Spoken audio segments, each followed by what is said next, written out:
welcome back to Film Frak. I'm Frak Adam. And I'm John. Also today we're welcoming our guest, Bryn Tilly, Festival Director and Head of Programming for the Night of Horror Film Festival. He's a filmmaker, he's a professional DJ.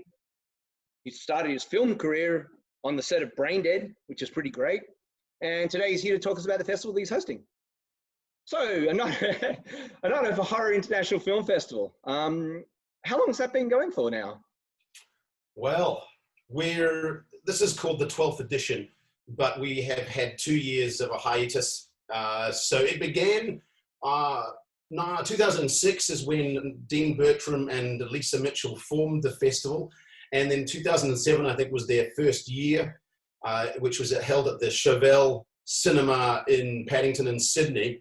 And it was literally just a night of horror shorts, which is why the festival is called a Night of Horror. It was so successful and they had so many entries that it was simply a no-brainer for them to go, look, we're doing it again next year and we're just going to have to expand, you know. And within, I think, by the third year, it had gone to 10 days, which is where I came into the picture. I was not very happy that I'd already missed 2 years of it and wondered how on earth I'd missed it.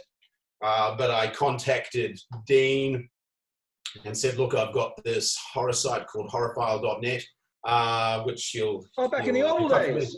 The good old days, the Orbital days.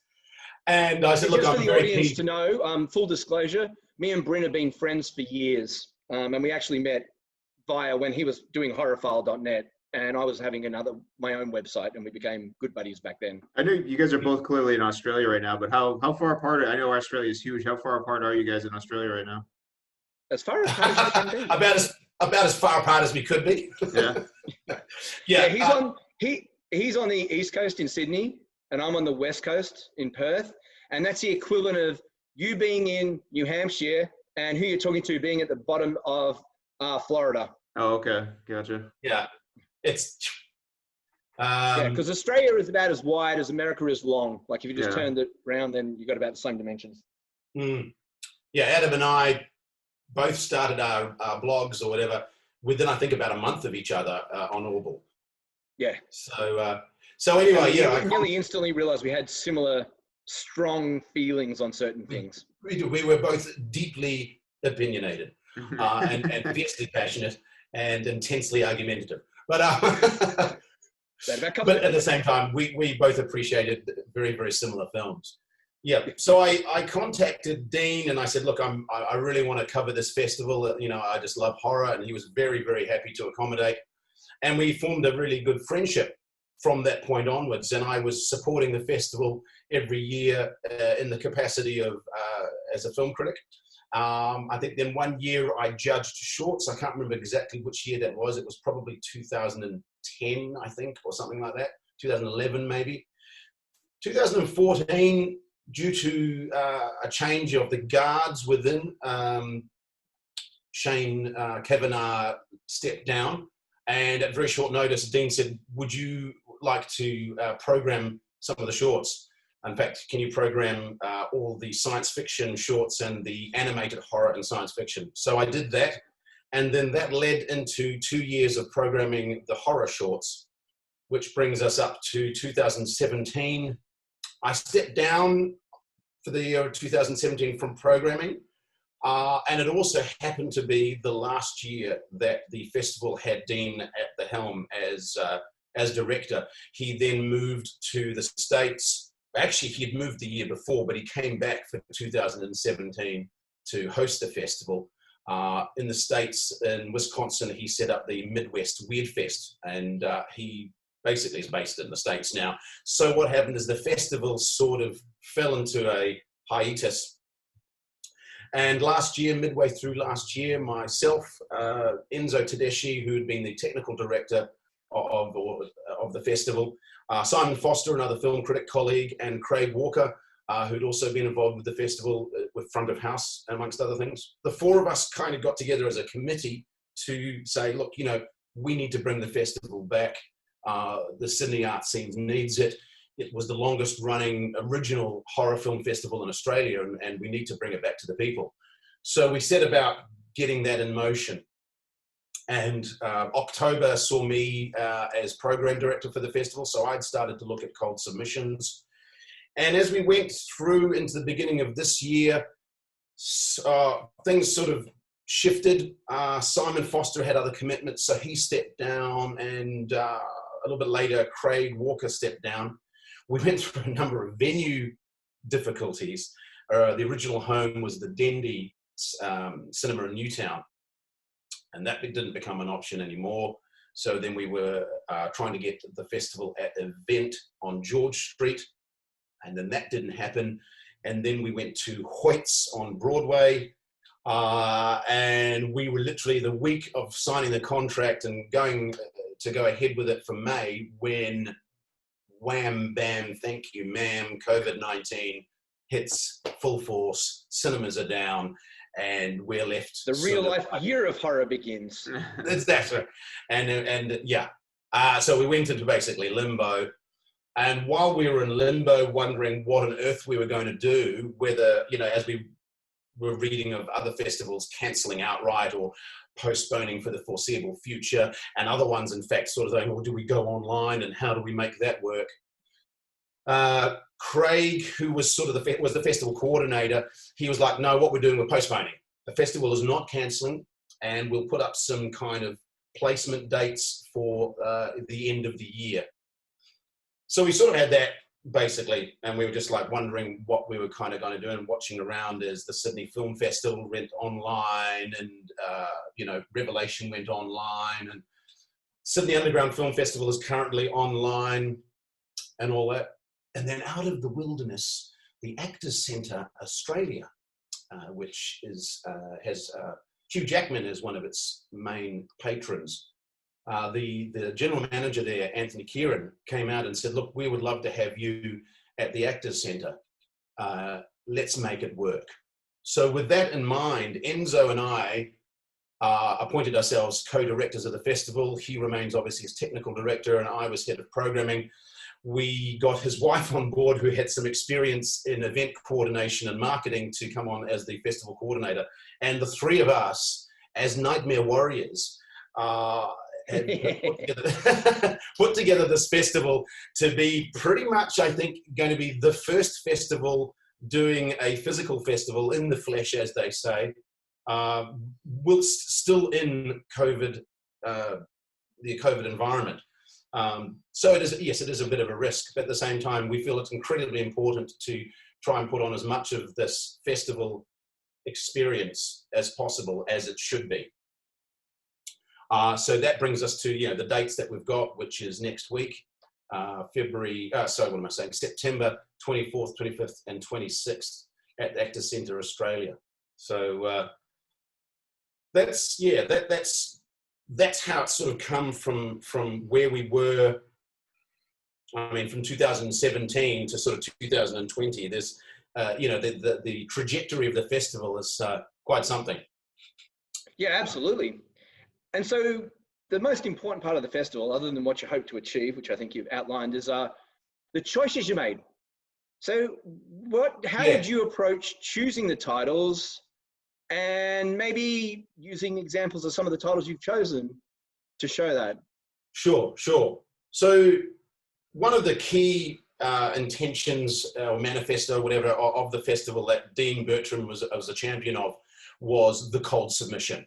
And also basically championing and supporting emerging filmmakers, independent filmmakers, to give them a platform to the start of their careers, for the most part. So we still wanted to stick with a lot of that mindset. So much of my initial program selection criteria was the cold submission. We have films submitted to us via Film Freeway, which is the festival platform, the International Film Festival platform. Yeah, I use that on Boston Sci-Fi Film Festival, actually shoots. John and I, when we're judges on that festival, that through Film Freeway. Yeah. So that began back in October. And so I'm looking at shorts, international shorts, local shorts, international features, and local features. At the same time, keeping my eye on other festivals to see if there was any features that grabbed my eye that I could possibly track down the filmmaker themselves, or if they've got a distribution deal going or whatever, just to sort of see if we could get anything via that kind of avenue. And at the same time, and this was something that Enzo and I both shared as well, which we consolidated on once we'd become co-directors, was, you know, we were wanting to, and I hate to use this word, elevate, but we were wanting to, we wanted the festival to evolve and to start reaching out a little bit more from where it had been. The tendrils going into areas of horror that maybe you wouldn't necessarily think are horror or consider horror, but what I call nightmare movies. And we've definitely got some of that in the program this year. So you do indeed love the term elevated horror for films like Hereditary and stuff. I really don't like the term elevated horror. I think does a disservice to the genre by sort of suggesting that that most of it is rubbishy, and then every now and again we have something that's sort of a lot classier. I think there's like a definite, like, to get into like what you're talking about there. Like, I know exactly what you mean, and like I feel like, for me personally, like I like trash horror. Don't get me wrong. Like, I love some trash. But at the same time, things like when you have things like Hereditary or things like The Witch or things that are, or like The Autopsy of Jane Doe, where you take something that is very much grounded in the reality that we all know. Like, it's your normal day-to-day people, like, living in a world that follows the same rules as all of ours do. And then when the shit hits the fan, that's what makes it scary. Like, is the fact that you have to take it, because the situation is now real. And usually those kinds of movies will see people acting in a way that you would normally act in a situation like this. And like, oh, that sucks. And people are like, well, it's not really scary. It's like, there's just something in the corner. It's like, yeah, but if that was real, if you woke up to something like in the fucking corner of your fucking wall, like creepily looking at you, or like a body floating into a fucking treehouse, like, that would be horrifying, because the world you're living in is real. And I think that's why a lot of people think like The Witch is boring. It's like, oh, you don't get it. Like, The Witch is fucking brilliant. Like, it's just part of what makes it brilliant is that world is real. Like, that is just as real as your day to day. And when bullshit hits the fan, that's when you got to react. Those are some of the best horror movies. And I like that we're starting to see that more now in the past, like, 10 or so years than you have in the past. And, don't get me wrong, like, trash is fun, but there's also different kinds of horror, like you got your Hellraisers, which is like somewhere in between, where it's like clever, but it's also kind of trash. And then you've got like, your full on garbage. And then you got like your more intellectuals, like your Hereditary. And I think they all have their place, but I don't understand why I feel like the classier stuff does get shit on a little bit. So kudos to you for wanting to bring that in a little bit more. Totally. I mean, the 3 examples in the program that I think illustrate what you're talking about as well, covering that. There's a film from Panama. It's Panama's first horror feature called Diablo Rojo, directed by a woman called Sol Moreno. She was involved in the Sitges Film Festival doing, she was famous for instigating the zombie walk in that. And then she went back to Panama and did this low budget film called Diablo Rojo, dealing with the indigenous folklore. And it doesn't have a very big budget. So there's, I guess, a kind of a schlocky element to it, a very lo-fi feel to it. But it's so fascinating because of the indigenous storytelling that surrounds the narrative. And I think I felt it very important that we kind of showcased that kind of filmmaking as well, that uses a lot of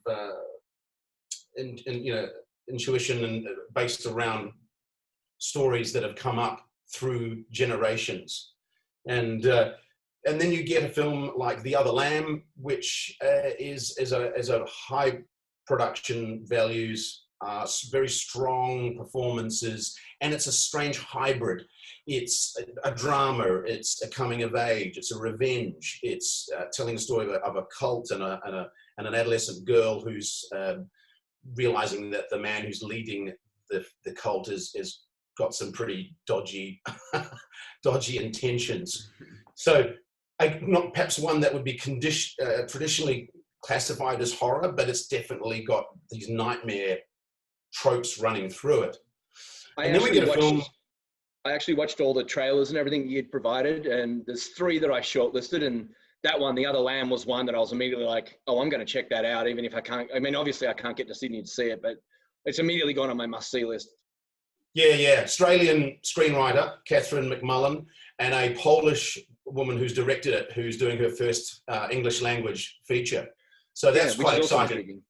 That was actually a very late edition that we got. So we were very, very chuffed to get that. And then we've got a couple of world premieres, both happen to be Australian made.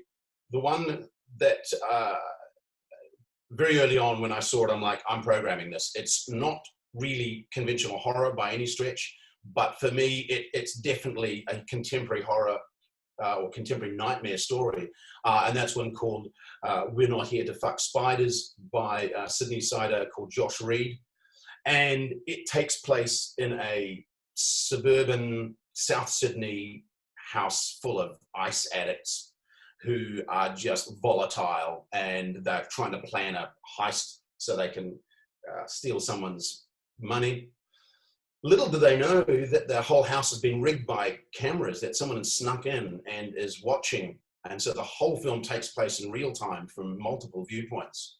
So there's this real sense of urgency, this real sense of violence escalating underneath, and eventually sort of breaks out at the end. And so for me, watching it reminded me of films like Bad Lieutenant. There's elements of Dogs in Space. There was this kind of this raw aesthetic and urgency and sense of kind of urban or social disease, if you will. So I thought, well, this is sort of film that needs to be seen, and it's a great new kind of, it's a new direction that we've seen. I mean, Josh Reed, the director, is calling it found noir. So it is essentially kind of like a found footage, but it's different. It's unlike anything you've seen before. That one actually looked, I like the concept of the one too. I actually immediately went and looked at Josh's wall on Facebook and became friends and had a look at his tastes and stuff. And I had a look at the trailer and I had a look at the clips and stuff. And that one looks really cool. The one that really caught my eye too was ARTIK. ARTIK was like a really good fucking time. Like this comic book obsessed dude who then goes and like, okay, well, that was a cold submission as well. I mean, I was taken by it soon after it. I mean, as you guys both know, a good film usually within a few minutes of watching. The elements are coming together. As I often say, when someone asks me, what is it that you look for in a horror film, or what rings true for you? And I always come back to the word atmosphere, which I think is something that people take for granted, but is actually quite hard to actually achieve. And it's numerous components coming together.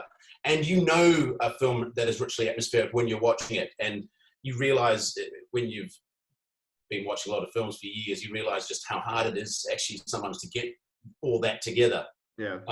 ARTIK was a film that within a few minutes of watching it, I was like, no, this is the work of someone who knows what they're doing.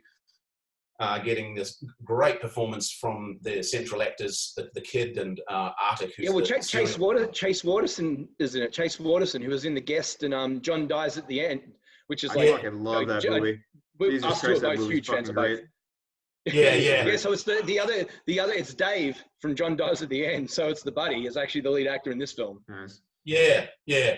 So now that brings me to a decision that we had to make, Renzo and I had to make when we, with COVID, with the pandemic on our hands and the restrictions that were in place, which was that in order for us to stage the festival, we were not going to be able to stage it as we had originally intended. It was originally meant to be a 4-day festival with around 17 sessions. And we just weren't going to be able to do that with the restrictions in place, with the capacity of the theatre and the costs of the venue and all that. So we were like, we're going to have to drop screenings. As you can imagine, being a program director, it was absolutely heartbreaking to have to make those decisions. And of course, you're second guessing every one you're making as to, was that the right film to drop and leave that film screening? We had obviously an official selection, and we're still honouring that official selection in terms of the awards ceremony and in terms of plugging all the films. And we've got all the official selection up on the site. But we had to drop about 6 features from the program which, you know, killed me to do so. And so, yeah, like I said, there's a bunch of films that I would have loved. Well, I'd love to have screened all of them, but we had to make a decision on the films that we went forward with. One of them was going to be a 40th anniversary screening of Maniac, William Lustig's 1980, which would have been the first time seen on the big screen uncut in Australia. Oh, wow. And I was very... That's a dirty, sleazy, dirty film, and I love every frame. I even had Tom Savini going to do an exclusive introduction for it as well. That's awesome.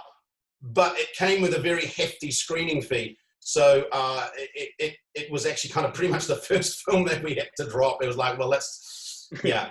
Art, commerce. that old chestnut. Yeah.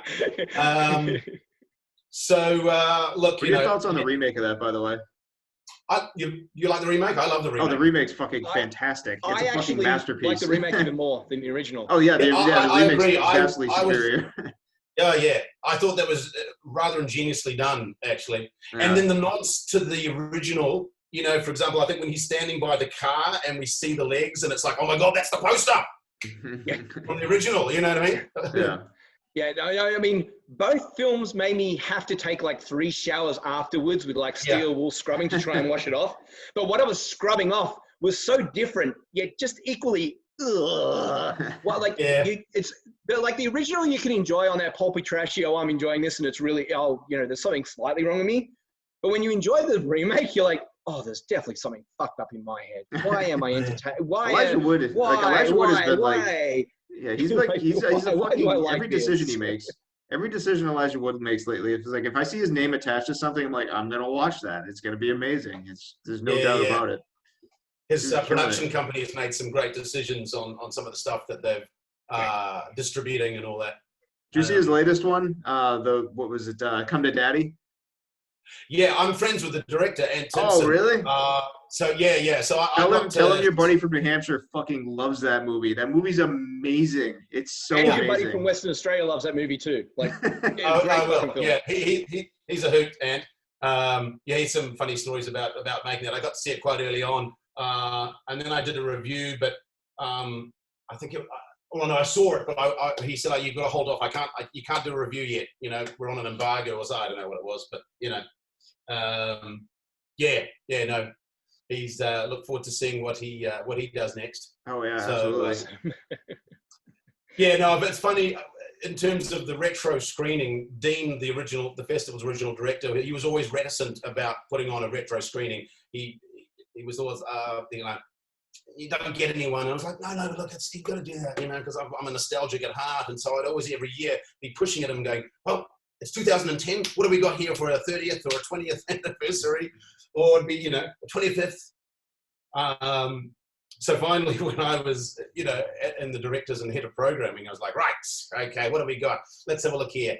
1980, what about 1970, 1975? I'm looking at, you know, and there was a bunch coming up, and I was sort of weighing up whether, trying to see, you know, has this film screened before or recently in Sydney?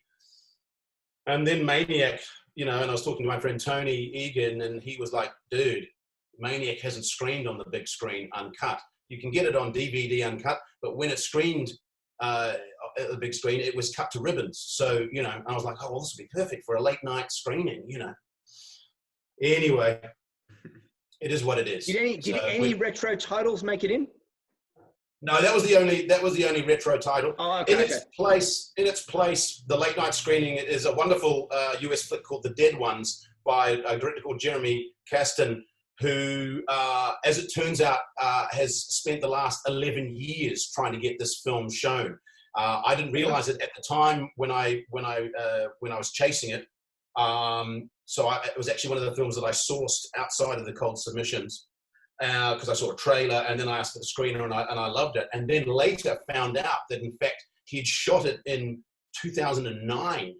And because of the nature of the film, which deals with school shootings, it just, at the time, with what was happening in America, no one wanted to touch the film. And so it just sort of was stuck in a limbo. And you know, it's had a couple of screenings at festivals in the last couple of years, or last year, I should say. So I was like, no, I need to show this. It was confrontational, but it was very brave and bold filmmaking that tackles a whole lot of things. There's bullying, and there's so I thought that was great. So that's our late night one, and it's got some great special effects makeup. So it kind of fitted in with the kind of grim nature that Maniac would have filled. Right. And it also technically kind of has the retro appeal in the fact that it's a film that was made, you know, over a decade ago, and you're going to be watching it through modern eyes and seeing how that modern situation that's only got worse and worse, how it was being realized then and being seen as controversial, let alone now how the response will be. Also, that we've got the luxury of being on the other side of the world now. Exactly. And can watch it as something that's not, again, it's looking at an examination of America as a third party, not a, you know, after living there for 11 years, I'm so acutely aware of that right now, of the times when I'm thinking of those things. And it's only because I looked outside then I remembered I'm in Australia and I'm not actually directly in that maelstrom anymore. But yeah. It's interesting as well. I mean, I had to, as one of the jobs or one of the various duties I've had to do as program director, I had to get all the films classified for inclusion in the festival. Thankfully, it's not nearly the laborious process that Dean had to go through, say, 10 years ago, where literally had to go through and every minute write out, you know, so-and-so loses an arm, blood jets for 2 minutes, dun-dun-dun, you know. I just basically had to go through, use my common sense based on the Australian classification system and go, okay, well, this is an MA and then contains violence or coarse language, or this is an R18 and all that. However, with that in mind, with the climate that currently exists and the whole kind of, you know, trigger warnings and everything like that, I ended up having to have discussions with Enzo about a couple of the films, thinking like, Enzo was like, you know, what is this? Are we going to get into hot water with this film because it's got sexual violence? And I'm like, you know, for example, there is sexual violence, although it's mostly implied in The Other Lamb. We were acutely aware that, you know, the last thing we wanted to do was to sort of, you know, bringing the festival back and immediately get into kind of political hot water because we've sort of seemingly promoting something, you know what I mean? Just because because the climate is so sensitive and everyone's getting offended by everything. Well, there's two things that I find so interesting about this. The first one is just, and it always strikes me really ironic, that it's the genre of horror. And to me, the word horror immediately implies I'm not comfortable. Yeah. Like horror is not comfortable. Sure, there's comedy horrors and there's ones that don't fit into that, but you can't go too far in making me uncomfortable. You can go too far in the sense of, you know, and that comes into the next point of it though, is it must be so odd for you to be on the other side of the thing that us horror fans rail against the most, which is the whole idea of even putting a fucking censorship rating on something, or saying that 3 seconds of blood is fine, but if it's 5 seconds, well then that's where the line is, where it goes from MA to R. Or I can say the word fuck 2 times, but if I say fuck 3 times, well then it goes from a PG to an MA. And all those stupid little nitpicky things that, again, and censorship itself, you know, and it's again, that censorship where you've had to actually hypothetically self-censor yourself in the sense you've got to walk in the shoes of the people that would want to censor you. Yeah. Yeah. And it must have been so unusual for you as a lifetime horror fan to go through that. It was. You know, there was stuff I just, you know, I was watching the trailer or something and I mean, dare I say, not desensitized, but I used to stuff, and then had to actually take a step back and think, okay, so someone who's not necessarily privy to a lot more than I am would be watching this. There are some images in here that could quite easily trigger stuff, or they would find confrontational. And the point of a trailer, though, like, I mean, shouldn't a trailer fucking weed out the people who are obliged not to go see that thing by their own fucking choice of selection? Like, isn't that something you'd be like, hey, that's not for me, I'm probably just not gonna go see that. Maybe hope the people that do want to go see that have a good time and can handle that fucking responsibly. Totally, yeah, totally. I don't understand why. Well, I should elaborate. When we came to promoting the festival on Facebook and putting money into boosting I see. Gotcha. Immediately we're under the community standards kind of hammer. And so suddenly a little thing, for example, the trailer for Stay Out, Stay Alive had a couple lying on each other. He's topless and they're kissing. They weren't having sex. They're making out, but immediately they're like, oh, this is breaching community standards, because essentially I guess it looks like they're having sex, and I was like, oh God, Yeah. Just little things like that. That makes sense. When you're trying to boost posts, that's a totally different thing. Yeah. But I totally agree with you. I mean, I feel like now I'm about to go down a separate tangent on the whole. We love tangents, so by all means. I'm the one that you two had the same opinion about elevated horror, so I just thought I'd throw that in there and see what happened. I mean, we live in an age now, where a trailer it can run up to 3 minutes and literally just is the whole film telescoped. Yeah. And then we get these things now where we're getting fucking teasers for the trailer. Yeah. It just gives me the shits. Yeah, I didn't. I heard there's a film I didn't see last year because I thought that the trailer gave away everything. I never bothered to see Ready or Not, and I heard Ready or Not was a pretty solid flick. And then I remember Adam saw it, and then I was like, yeah, I saw the trailer, and I feel like I saw the movie. He's like, well, what did you think was in it? And then I told him exactly what I thought happened. He's like, yeah, you don't need to watch the movie. I was like, that sucks. And after you said that, I went and watched the trailer, and I was like, if I'd actually seen the trailer, I would have had no interest in seeing that film. I didn't actually watch the trailer. The only reason I watched it is because A, I was on a Samara Weaving kick, and B, because I'd had like 3 or 4 books. Have you seen Ready or Not? Have you seen Ready or Not? And every one of them said, and don't watch the trailer before you watch it. And so I didn't. I just followed orders and watched it. And as soon as you said that, I went and because I was like, oh, that's right. Everyone said don't watch the trailer. Watch the trailer. And I was like, fuck, if I'd watched this trailer, I would have had no interest in seeing this movie, because everything that's in it, beat-wise and plot-wise, has been done so many times. The truth is, though, that you should watch it someday, just because the way they get to those beats is still very fucking entertaining. And I've heard it's good. It just sucks because it put me off from wanting to see it. I'll check it out at some point. I understand it totally. Yeah. But then you take an example. One of the only people that shares my philosophy, where if we want to see a film and we know we want to see a film, we don't bother watching the trailer. That's right. Like if I already know I want to see a film. Yeah, I do that. I don't watch the trailer. And I don't watch. I'll go with what I call it.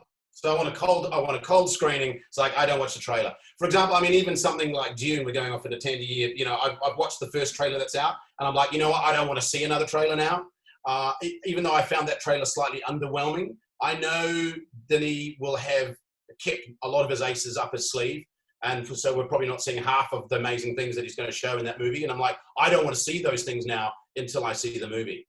But then you take, for example, you go back and you watch, via YouTube, and you watch some late 70s horror teasers, and fuck, they're good. And it's like they're like 30 seconds to a minute, and they give away so little. And it's usually just a montage with some music and maybe a couple of things, dum, dum, dum, dum, dum. I think someone put up one for Roman Polanski's The Tenant the other day, and from 76. And it was like, fuck, this is how you make a trailer. The old trailers are so much better than the new trailers. Like, there's not even any comparison between a 70s trailer and the trailers they put out today. There's no, it's the same as the posters. Like, but I mean, like when you look at that Jaws teaser, I mean, it's just the go-to, right? The Jaws teaser. Yeah. Like, I don't know if there's ever been a better fucking teaser trailer ever made than the Jaws teaser. Because I just remember how the whole world responded to that goddamn thing, and we all responded the same way with, like, that film was daring us to come and fucking see it. Like, I dare you. And that's exactly just enough to dare you, and not enough to give away fucking jack shit. That's right. And that's exactly the point.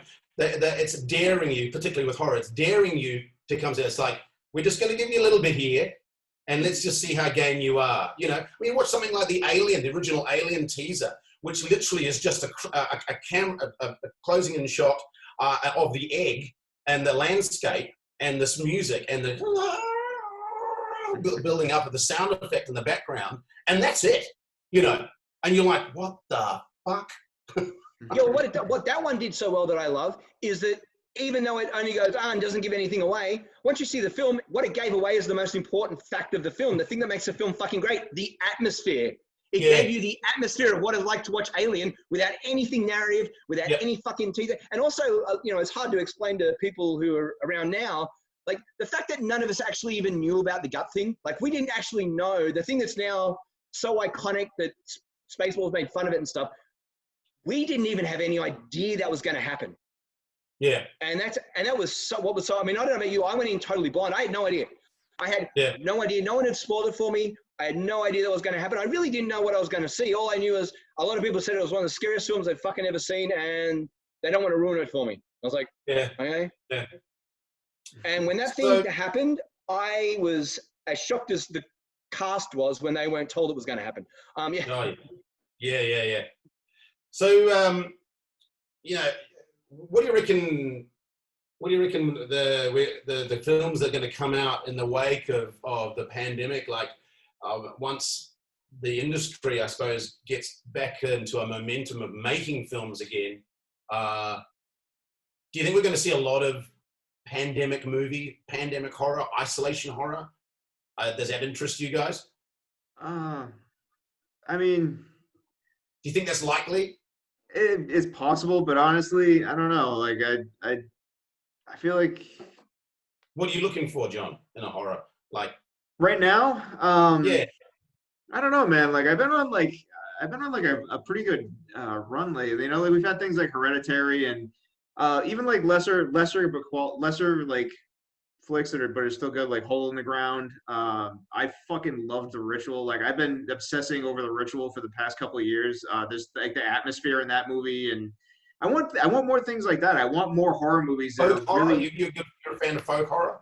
Yeah, folk horror, like things that are. I just want something that's well made at this point. I'm really, being a filmmaker myself, and I'm really trying to I'm having a more of appreciation for like something that puts in the effort. It really, makes like you said, that atmosphere. Like I fucking love. Again, I hate to bring up The Ritual so much as my go-to flick lately, but the past couple of years, like that movie really did just like a number on me. Like the music on it's very tense, and like the camera work's perfect and very like meticulously crafted. Like it's very slow and like deliberate, and like the reveal of the monster and the fact that it's slow builds the monster so much and then fucking gives you full on monster for like the last 10 minutes is just like, and it looks cool. It actually does it actually fucking commits and makes it look cool, and they put their effort into it. Like I just want more stuff like that. I want more horror movies that are really going for it, and just it doesn't have to be the most elaborate story. Like I've seen them all. But give me something and fucking dedicate to it and like really make it like the performance too really has to sell it. Like, your Hereditaries, your Witch, like your Autopsy of Jane Doe. Like I love the you have to have a good performance. Like I love schlock. Obviously I love schlock, but I'm having such an appreciation for the horror genre now that really takes it seriously. Yeah, take it fucking seriously. Like give me I totally agree with you. I mean, outside of performance, outside of atmosphere, I should say, performance for me is so paramount. And again, within literally about a minute of a film starting, or certainly once the acting comes into play, if I'm not sold on those performances, I know I'm going to have a lot of trouble for the rest of the movie. Yeah. And especially with horror, where we need to be convinced that these people are in fear, or that that's palpable for them. So it's. I'm always coming back to performance as well. I mean, obviously writing and direction and everything else. But performances, and I don't know if it's because I grew up with a father who was an actor or something like that, but, and then some people, it's interesting, because you talk to some people, and really performance is not really a big issue for them. They're quite happy to watch a load Annabelle. of dodgy acting, Someone will fucking watch. Did you see Annabelle? You brought up something I did want to bring up. Yeah. Sorry, John, what was that? Oh, just like, when you talk about your people that are content to go see like Annabelle or The Conjuring or something like that, and I'm just like, I don't care. I don't need to see that. Yeah. Did you see The Wretched? Yeah, I hated that. Everyone was like raving about it, and I don't know why. I feel like that's a movie that has a lot of good ideas, but just throws them all in a blender. It doesn't commit to any of them, and it's a fucking mess. Like the whole coming of age thing takes up most of that movie, and I'm like, is this a coming of age flick? Because it isn't a good one. And then you've got like the cool idea, like you got this monster that's a cool idea as a monster, and then you never really deliver on that, because then you get this whole weird ass, like everything about it was a fucking oddity that I don't understand why people were raving about. What was your, did you like that one? I saw it ages ago. Like I saw it probably a good 2 years or so ago. I was covering, I think, either Toronto After Dark, or it actually could have even been Fright Fest remotely as a critic. And so I saw I saw a screener of it. Yeah. I didn't mind it.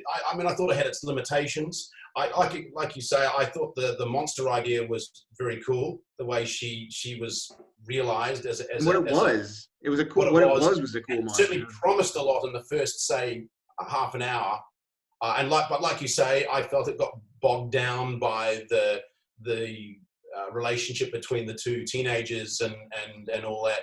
So it didn't quite know what it was going, and then we kind of come back to the neighbor, and then by that side, just kind of like, I'm not sure I'm that menaced anymore by her. But I just noticed though that it's been enjoying a belated, either belated theatrical in the States, and enjoying. It's in like every red box here. Like it's making the rounds, and like everyone's asking me if I've seen it. I'm like, yeah. It's like I don't understand, but like I mean, cool. Like I'm happy for the filmmaker. Like cool, make your money. I'm glad your movie's doing well. It has a lot of cool ideas. I just like to see it a little bit more. Like, I mean, that's another thing brings me back to the festival in terms of, I mean, the difficult thing as well when we've got with this pandemic that's delaying everything and pushing back is suddenly, certainly as a program director, again, I'm concerned because suddenly it's like, how relevant are some of these films anymore? And it's like, no, they are relevant because they haven't been able to get releases. And at the same time, it's weird because for me, it's now a year since I was programming these films, and and then I'm already looking at other films out there going, oh gosh, and at the same time need to stay true to what the festival is honoring, you know what I mean? And because it must be nightmarish for, pardon the pun, for a lot of these filmmakers who've spent so long getting some of these films made, only to suddenly find that they've been stalled at the gate. And suddenly are not getting the platform or the audience that they were intending to get, because of the fact that cinemas aren't open, and then festivals are having to shut down or whatever. So well, it's such an interesting time to be in for the two sides of the coin, because on the one hand you have that aspect which I'm so sympathetic for, and I'm like, oh good God, it must suck, and it must suck also. I mean, even poor old Christopher Nolan, like as much as you can have your opinion, like to be able to spend all that effort and all that money and everything on it, and know that in regular times that would have been one of the highest grossing films ever made, because everything he does is, to then suddenly have it be this mediocre, like if you have a look at the money, I mean, it's a complete failure because of, if we judged it on the old terms. Then by the same token, you've got this bottleneck that's occurring, where all this fucking magic is just being held and held and held.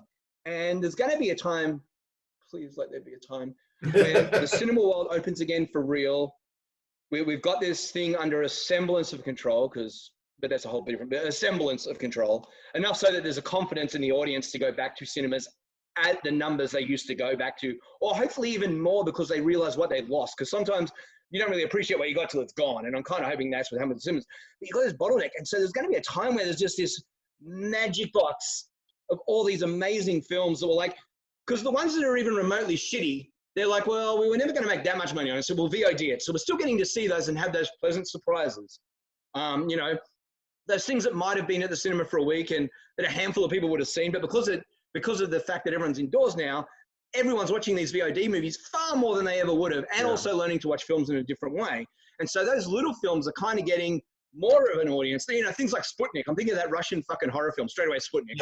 Which would have come and gone. But my God, there's not a day that goes by that I'm not seeing at least 3 people rave about Sputnik and how amazing it is and stuff. And that's a film that even if it had gone to the movies, it wouldn't have been part of actually a conversation that's occurring. Whereas it's in conversation all the time. And then at the same token, you've got those films that you kind of know that if they're holding off on releasing it, there's 2 reasons. One is because there's box office potential that's just too good to waste, because it's not a big budget film. It's a middle budget, but they know that it's got a chance to have some legs, so they're going to hold those back.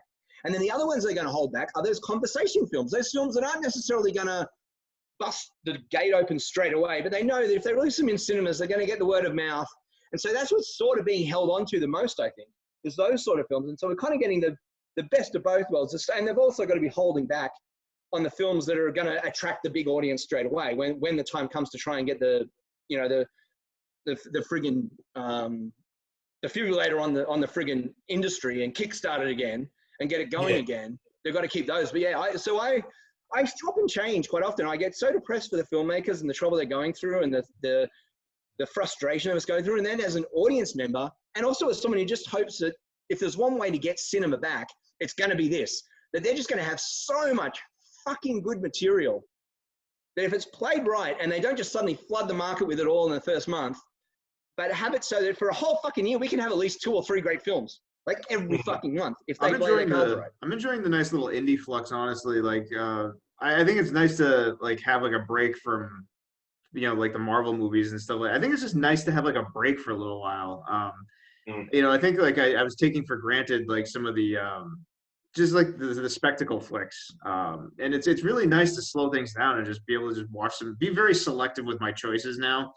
I've been on like a real fucking trash kick lately. Like I'm enjoying going down on like this fucking rabbit hole of garbage. And it's making me appreciate like when I watch a good movie even more. Like, I can't believe some of the things I'm seeing in your letterbox. Oh, dude, my letterbox is fucking flooded with garbage lately. I just before we watched 12 years old, I was like, my God, this is a bad film. Which one? And at 12, I watched anything. Yeah, it's a shame you guys aren't in Sydney next week. It'd be lovely to have you guys, attending the festival. I think the reduced program that we've had to do, still, I think it's a strong program, and people have been saying, look, it's a great program. I'm very happy with the international and short films. In previous years, we had just had the Australian gala of short films, and then with the international. And this year we decided to intermingle them, and I think it was actually a really good idea because it shows just how strong the Australian talent is. It's easily up there with the international, and so mixing them up. I've got 2 very strong shorts programs. So, I think pushing through this psychological barrier that people have built up over the last few months about, do I want to go out, to the cinema? That's probably the hardest thing I think we're having to deal with as the festival.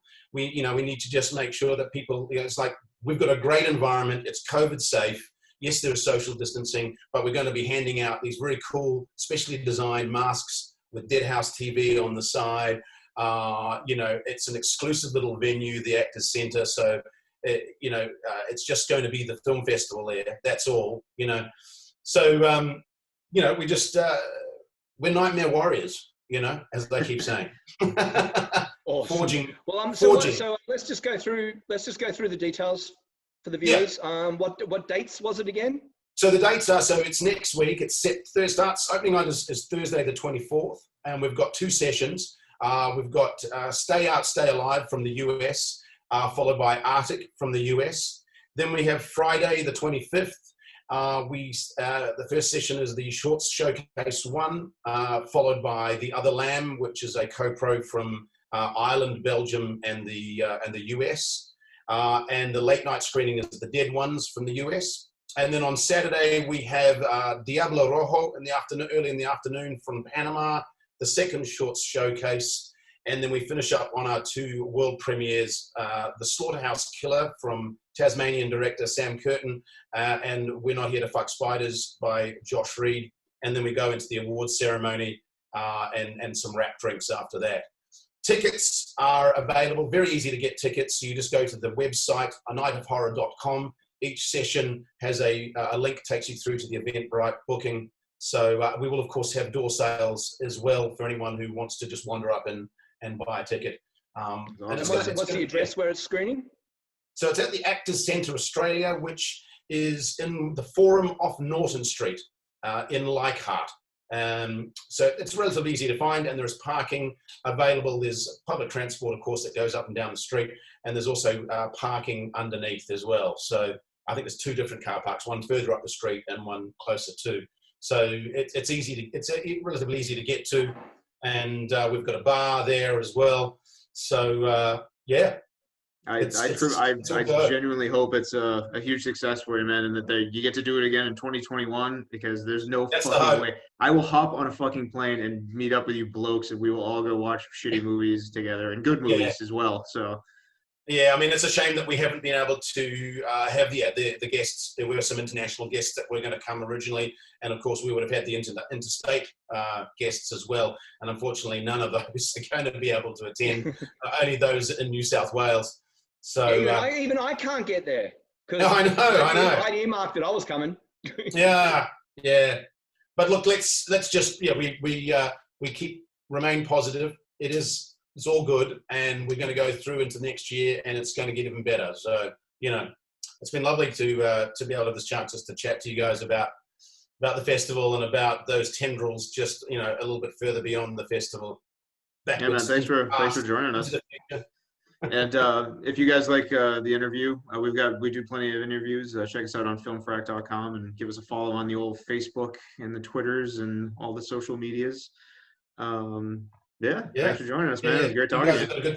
You guys have got a good thing going here. So the wonders of modern technology, really, isn't it? It's great that we're able to do this, So yeah, cool. Thanks, man. All right.